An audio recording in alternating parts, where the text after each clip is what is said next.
Florencia, por favor, si podría indicar su nombre completo y RUT, y posteriormente puede iniciar su exposición. Buenos días.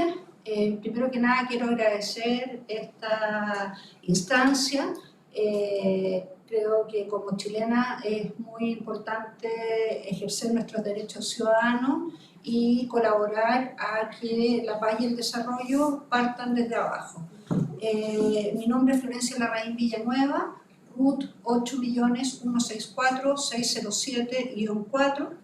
Soy académica, abogada titulada en la Universidad Católica de Chile, máster en Estudios Políticos Europeos en la Universidad de Heidelberg y magíster y doctora en Derecho, graduada en esta universidad, en la Universidad de los Andes. La razón por la cual me presento a esta audiencia es mi interés en colaborar con el perfeccionamiento del anteproyecto, aunque sea en en una norma específica. Creo que la comisión de expertos ha hecho un gran trabajo en el sentido de proveernos con un material que, como cualquier material hecho por humanos, es perfectible. Mi propuesta se relaciona con las bases de la función judicial, tema que se desarrolla en el artículo 154 del anteproyecto y algunas normas adicionales que se conectan con el tema, ¿ya? El artículo citado señala: son fundamentos de la función jurisdiccional la independencia, la imparcialidad, la inexcusabilidad, el imperio, la responsabilidad, la inviolabilidad y la inamovilidad, ¿ya? Esta norma es una norma relativamente novedosa, ¿ya? Podría incluirse en una constitución, como no incluirse. He revisado las constituciones de los países de la OCDE, por ejemplo, y en ninguna de ellas he encontrado un listado de esta naturaleza, pero es pienso que es una innovación interesante, ¿ya?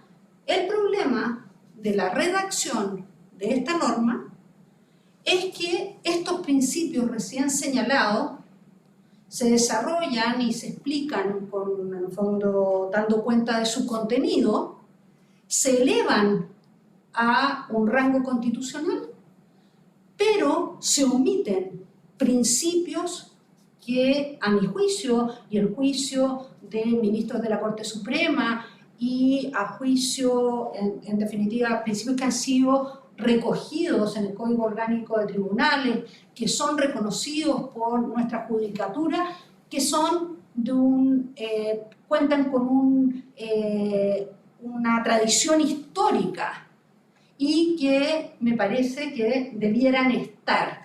Si vamos a incluir los principios sobre los cuales descansa la función judicial, creo que tenemos dos alternativas: o no hacerlo y dejar todos los principios de la función judicial a un nivel infraconstitucional, es decir, legal, y seguir funcionando como siempre lo hemos hecho. Esta norma es una norma novedosa. O por el contrario, tener un catálogo que realmente dé cuenta de todos los principios que rigen la función judicial, ¿ya? Es decir, corremos el peligro de elevar algunos principios hacia una jerarquía constitucional y, sin embargo, omitir otros que son sumamente relevantes al hecho de no mencionarlo. El catálogo, además, es un catálogo taxativo, no dice entre otros, por ejemplo, o no dice los demás principios que tradicionalmente han regido la judicatura, una norma de clausura, por ejemplo. Y ese podría ser un perfeccionamiento, pero sin embargo yo creo que los principios que se están omitiendo son de tal relevancia que debiera ser corregido por, actualmente por el Consejo Constitucional. ¿Y a qué principios me refiero? Dentro de los principios omitidos, básicamente a dos principios. El primero, el principio de la legalidad, y segundo, al principio de la inavocabilidad. ¿Ya?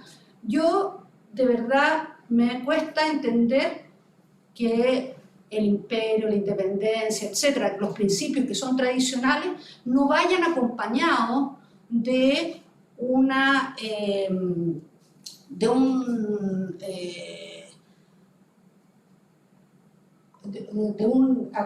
acompañado por el principio de la legalidad. Es cierto que un Estado de Derecho, en general, la legalidad permea todos los órganos del Estado, ¿ya? El principio de la legalidad es un principio propio de todos los órganos del ámbito público, pero si vamos a especificar aquellos que son propios de la función judicial, considero que la omisión del principio de la legalidad es un defecto grave si se quiere mantener un catálogo como aquel que está previsto en el artículo 154. Y en ese sentido, creo que es importante destacar que el principio de la legalidad es un principio propio de la historia de nuestro sistema constitucional, propio de la judicatura, y que se puede entender básicamente en dos ámbitos. En un ámbito orgánico, nosotros tenemos tribunales que se establecen previamente conforme a la ley, ¿ya? Eso, en definitiva, es un aspecto central del principio de la legalidad, ¿ya? Legalidad aplicada a la función jurisdiccional. Y en cuanto a la funcionalidad, necesariamente los jueces deben tramitar sus causas, conocer de ellas y resolverlas tomando en consideración la ley.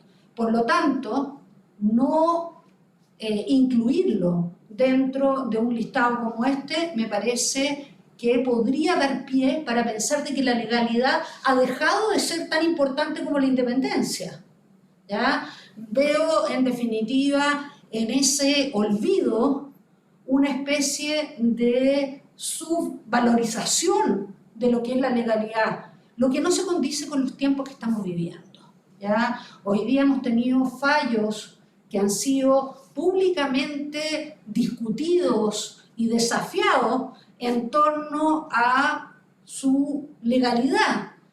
Fallos que, por ejemplo, han contradicho el artículo 3º del Código Civil en el sentido de darle un efecto erga omnes a una decisión que debiera tener efecto solo entre las partes, ¿ya? Ese tipo de situaciones, especialmente cuando son decisiones que provienen del máximo tribunal, 2 minutos, podrían quedar sin resguardo.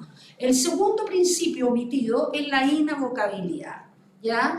El artículo 76 de la Constitución actualmente vigente sí lo considera. Dice, ni el Presidente de la República ni el Congreso pueden en caso alguno ejercer funciones judiciales, abocarse a causas pendientes, revisar los fundamentos o contenidos de sus resoluciones o hacer revivir procesos fenecidos. Se trata de una norma muy relevante para el fortalecimiento del Estado de Derecho que asegura la división de poderes que es central para profundizar el sistema democrático. No se aprecia un motivo importante para suprimirla del catálogo y menos si se están incluyendo otros principios.